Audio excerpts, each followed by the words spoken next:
à toutes. Bonjour Joël. Bonjour Gwen. Bienvenue à l'édition d'octobre 2016. T'as vu Gwen, on fait encore la une des journaux. Et oui, malheureusement, nous traversons une période particulièrement difficile. Parlons tout d'abord du suicide d'une de nos collègues infirmières fin juin. Suite à la proposition de la CGT lors du CHSCT exceptionnel qui a suivi, une commission d'enquête paritaire sur les conditions de travail a été mise en place. Dans un premier temps, des entretiens individualisés, anonymes et sur la base du volontariat ont eu lieu. Actuellement, la soixantaine d'entretiens des paramédicaux et des médecins sont en cours d'analyse. Une synthèse sera présentée au CHSCT pour que des propositions de prévention et d'amélioration des conditions de travail soient faites. De plus, la reconnaissance de l'accident de service n'est toujours pas validée par la direction et une enquête administrative est en cours. Pour nous, il n'y a pas de doute, c'est un accident de travail. Nous avons perdu une collègue et beaucoup d'autres sont en souffrance. Les restructurations, la polyvalence, le non-remplacement dans les services, les sous-effectifs et la précarité des postes sont autant d'éléments qui engendrent cette réelle souffrance au travail. De nombreux arrêts, voire pire. La politique budgétaire du gouvernement appliquée aux hôpitaux le rend responsable.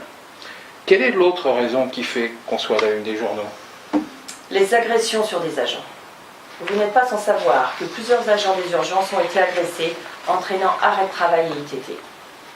La direction a donc décidé de faire un gros point au CHSCT Mono du 29 septembre. De nombreux personnels des urgences avaient répondu présent afin de manifester et de verbaliser leur souffrance au travail, de connaître l'avancement des actions entreprises depuis janvier de cette année et de faire savoir à la direction que le nombre de passages aux urgences était passé de 35 000 à 45 000. Ce qui, au passage, devrait valoir une augmentation des effectifs.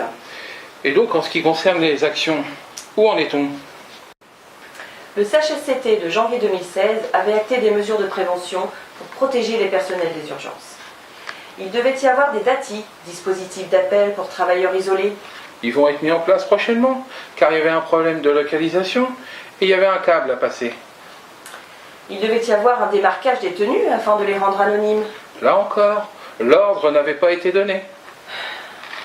Il a été mis en place une formation pour essayer de gérer cette violence. Mais il reste 31 paramédicaux à former. En revanche, en ce qui concerne l'augmentation de l'activité, la direction ne semblait pas être au courant. Bah tiens donc. La CGT rappelle très régulièrement à la direction que c'est elle qui est responsable de la mise en place des mesures de prévention dans l'établissement et que c'est à elle qu'incombe l'obligation d'assurer la sécurité et de préserver la santé mentale et physique des salariés. Les faits qui se sont déroulés les 17 et 24 septembre démontrent qu'elle a failli à ses obligations. La gravité des incidents, la légèreté avec laquelle la direction a traité ce dossier démontrent une nouvelle fois qu'elle n'a pas pris la mesure de la pénibilité du travail aux urgences, des risques encourus à court et à long terme sur la santé physique et mentale de tout le personnel paramédicaux, médicaux et administratifs de ce service. Nous exigeons dès aujourd'hui la mise en place de toutes les mesures préconisées par le CHSCT de janvier, mais également celles du CHSCT du 29 septembre 2016. Sans transition, passons à la chronique consacrée au rappel à domicile. Savez-vous ce qu'est un rappel à domicile ? Non, ce n'est pas quelqu'un qui vous appelle pour vous dire de rentrer à la maison sur votre temps de travail. Non, c'est exactement l'inverse. Vous êtes là, tranquille, chez vous, en repos, CA, RTT, week-end, et le téléphone sonne. Sans faire gaffe, vous répondez, et au bout du fil, votre cadre préféré, qui vous enjoint de revenir travailler sur tous les tons possibles. Vous devez revenir travailler parce que sinon les malades vont en pâtir. Tiens, ce ne sont plus des clients. Et puis, pensez à vos collègues, obligés de rester sur place. On peut avoir aussi, j'ai un grand service à vous demander. Et je prendrai ça comme une faveur personnelle. De plus, je connais votre compétence et j'ai confiance en vous. D'autres, plus neutres. Je vous demande de revenir. Moins amical. Je vous ordonne de revenir. Franchement menaçant. Vous avez tout intérêt à revenir. Je vous rappelle que vous êtes contractuel. Carrément tyrannique. Vous n'avez pas le droit de refuser. Et il doit y en avoir d'autres. Et là, qu'est-ce que vous faites? Oui, non, bon, d'accord, va te faire foutre, vous raccrochez? Que faire? Le mieux, à mon avis, c'est le pigeon voyageur. Le message met plus longtemps à venir et il peut s'égarer. Au pire, avec le petit pois, c'est bon, le pigeon. Tandis qu'un portable au petit pois, c'est pas terrible. Vous ne voulez pas de pigeon? Bon, d'accord. Alors, autre chose. Dans la vie, il faut avoir des principes. Donner son numéro de téléphone n'est absolument pas obligatoire.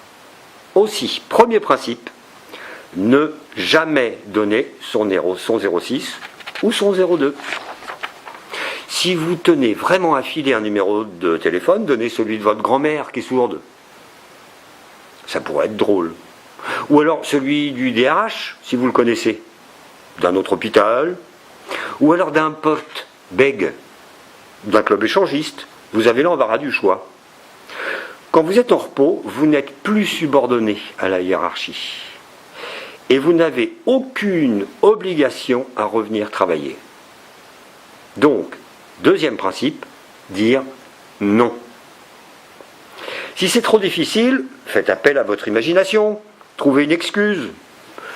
Quelques exemples. Façon informatique. Mes ressources matérielles sont momentanément indisponibles en mode sans échec, suite à une intrusion suspecte. Je dois rebooter et mettre à jour mon antivirus. Façon vie de merde. Oh non, déjà que mon mari me trompe, mon fils se pique et ma fille fait la pute, en plus, il faut que j'aille bosser le seul jour où je peux être tranquille chez moi toute seule. Il faut être un peu acteur, certes, mais il y a plein de talents au GHH. Une que j'aime bien, c'est la façon absurde. Je peux pas venir. La mobilette est dans le four et le chat risque de s'enrhumer. Si je ne mets pas le parapluie dans son cahier. Il y a aussi la façon je suis sourd. Je suis en train de faire un gros câlin avec mon casse-croûte. Avec les bruitages appropriés, évidemment. Le coup du voisin biélorusse.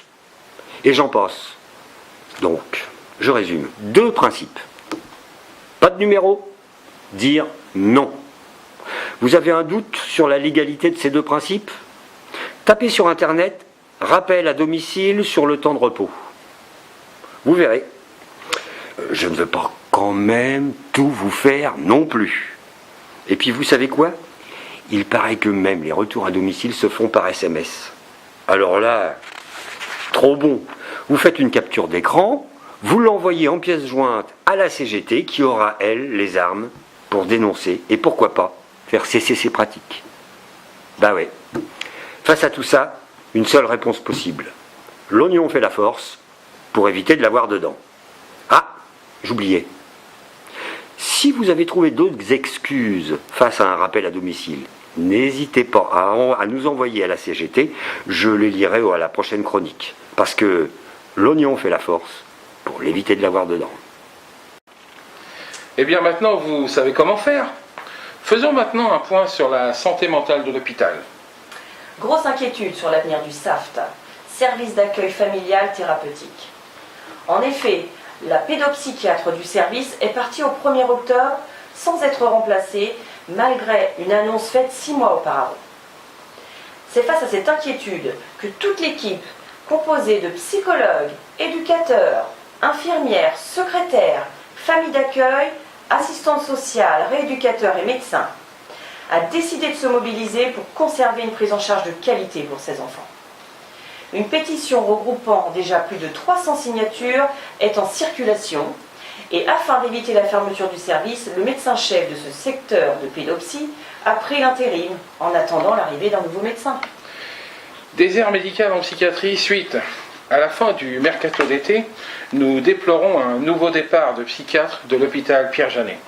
La seule solution trouvée par la direction reste l'intérim, ce qui ne suffit pas pour prendre en charge dans de bonnes conditions les patients et implique aussi une augmentation de travail des paramédicaux qui, eux, ne sont pas remplacés. Déserts médicaux plus sous-effectifs paramédicaux égale maltraitance et souffrance des patients et des soignants. Passons aux grèves. L'hiver risque d'être chaud au GHH. la direction a décidé de peu, voire de ne pas remplacer pendant les mois d'octobre et novembre pour permettre de remplacer en fin d'année.